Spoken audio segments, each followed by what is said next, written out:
A few weeks ago, I made a video explaining why I bought ServiceNow. Since then, the stock has continued to attract debate. Some investors see it as a software company that has lost momentum. Others see one of the highest quality enterprise platforms in the market, now trading at one of its lowest valuation multiples in years. This chart shows why that debate matters. ServiceNow once traded above 100 times forward earnings. Today, that multiple is approximately 26, but the business has not collapsed. Revenue is still growing above 20%, earnings are expected to compound at roughly 17 to about 22% per annum, and free cash flow remains extremely strong, as well as the PEG ratio being close to 1. So the real question is not whether ServiceNow became a bad company. The question in my mind is whether the market has become too pessimistic about a business that is still executing at a high level. This is not a small valuation adjustment. Let's make that clear. ServiceNow has experienced a full valuation reset. During the strongest period for high growth software stocks, investors were willing to pay more than 100 times expected earnings, even though much of 2024 and 2025, the stock often traded between roughly 50 and 70 times forward earnings. Today, that multiple is close to 26. Investors are paying about half the valuation they were paying only recently, and roughly 1/4 of the peak multiple. A falling multiple is not automatically an opportunity though. Sometimes valuation falls because business fundamentals deteriorate. But here, revenue growth remains strong. Operating profitability is expanding and cash generation is substantial. The valuation has fallen much faster than the business performance. Let's look at the current numbers. ServiceNow trades at approximately 64 times trailing earnings, which does look expensive initially, I'll be honest about that, but the forward price to earnings is only about 25 or 26. That is a major difference, of course. The gap between trailing and forward price to earnings tells us that analysts expect earnings to rise substantially. The more important figure in my opinion, as always, is PEG ratio. ServiceNow's 5-year expected PEG ratio is about 1. A PEG ratio near 1 suggests that the forward price to earnings and expected earnings growth are broadly aligned. It does not automatically mean that the stock is cheap, though. But it does suggest that investors are no longer paying an extreme premium for every unit of expected growth. This is a perfect example of why trailing PE can mislead when earnings are expanding rapidly. The trailing PE reflects the earnings already reported over the previous 12 months. The forward PE incorporates the much larger earnings analysts expect ServiceNow to generate. The multiple falls from approximately 64 times trailing earnings to about 26 times forward earnings. This is not a minor reduction. It means the market expects a substantial increase in profitability. For ServiceNow, forward PE gives us a much better starting point than historical multiples. This is where the valuation becomes especially interesting.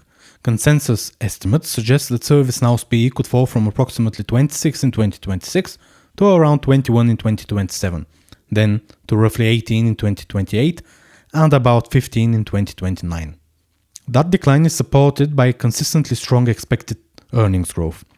Analysts expect EPS growth of approximately 17.5% in 2026, almost 22% in 2027, and above 21% in 2028. And lastly, in 2029, they expect earnings growth about 17%. This is not a company relying on one exceptional year. The estimates suggest several consecutive years of high teens to low 20s earnings growth. If those forecasts are even broadly correct, then ServiceNow is not merely trading at 26 times forward earnings. It is trading at 26 times earnings while expected profits continue compounding close to 20% annually. The PEG ratio combines valuation and expected growth into one metric. ServiceNow's PEG ratio is approximately 1. That matters because the stock is no longer being valued as though growth has no price. A PEG ratio close to 1 suggests that the valuation is broadly proportionate to expected earnings expansion. Compare that with another company trading at a similar forward PE but growing earnings at only 7 or 8 or 10%. The headline PE could look similar, while the growth adjusted valuation would be much weaker. ServiceNow is not a traditional value stock. It remains a premium software company, but the current multiple looks much more defensible because the growth profile is still strong. Now we need to confirm whether the underlying business still supports the valuation. Over the last 12 months, ServiceNow generated approximately $14 billion in revenue. Revenue growth was about 21.7%. More importantly, this growth has been remarkably consistent. Revenue increased roughly by 24% in 2023. In 2024, growth was around 22%, and in 2025, we had 21% growth. The growth rate has moderated slightly as the company became larger, but it has not collapsed. ServiceNow is producing close to $14 billion of annual revenue while still growing at around 20%, and that is difficult to achieve at this scale. The next part of the story is operating leverage. ServiceNow's gross profit margins remain extremely strong at approximately 76%. But the more important development, in my opinion, is operating margin. The company's operating margin was only around 4 to 5% several years ago.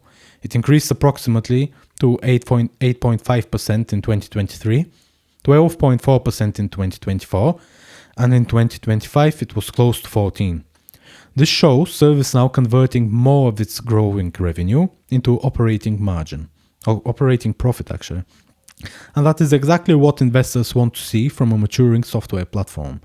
Revenue still compounding at above 20%, while profitability improves at the same time.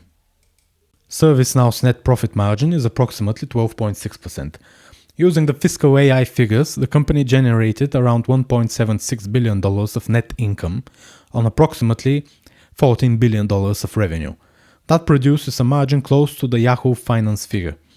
At 12.6% net profit margin, we can say that it is not extraordinarily by a mature software company standards.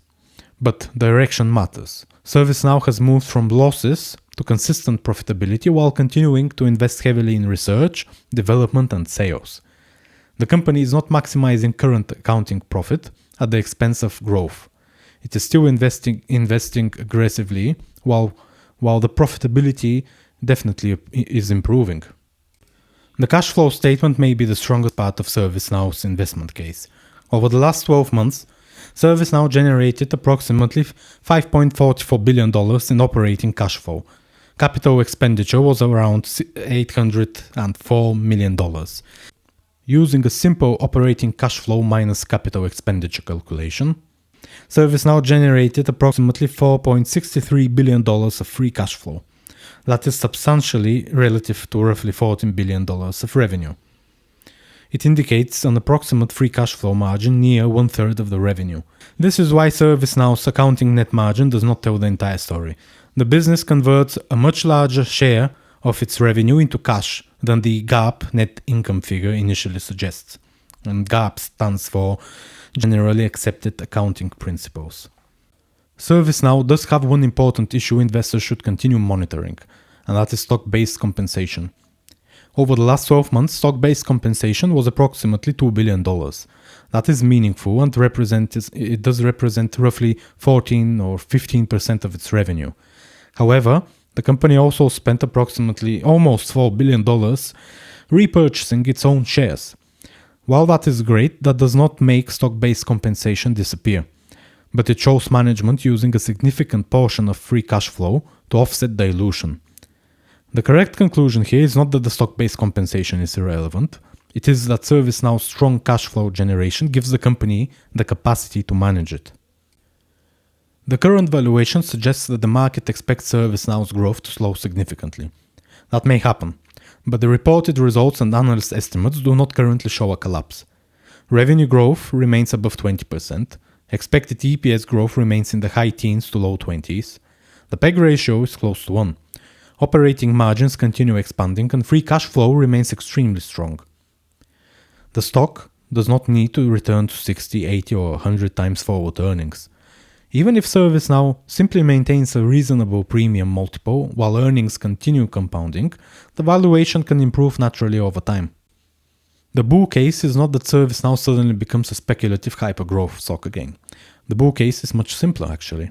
ServiceNow continues growing revenue near 20%, earnings grow at a similar or faster rate, operating margins gradually expand, free cash flow remains strong, and the market eventually recognizes that a company with this combination of growth, profitability and recurring enterprise demand deserves more than an ordinary market multiple. And under that scenario, ServiceNow does not need dramatic valuation expansion. The earnings growth itself can create much of the return. There are still important risks though. Enterprise software spending could weaken, growth could fall below analysts' expectations, competition around AI and workflow automation could intensify, stock-based compensation does remain material, and the market may continue applying a lower valuation multiple even if the company performs well. But these are risks to monitor, they do not automatically invalidate the investment thesis. This is why I bought ServiceNow.